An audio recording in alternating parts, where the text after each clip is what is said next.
படைத்தான் இறைவன் உனையே, மலைத்தான் உடனே அவனே.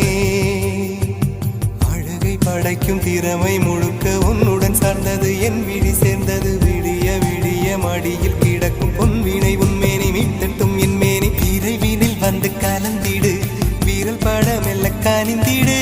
உடல் மட்டும் இங்கு கிடக்குது, உடன் வந்து நீயும் உயிர் கொடு. பல்லவன் சிற்பிகள் அன்று பண்ணிய சிற்பத்தில் ஒன்று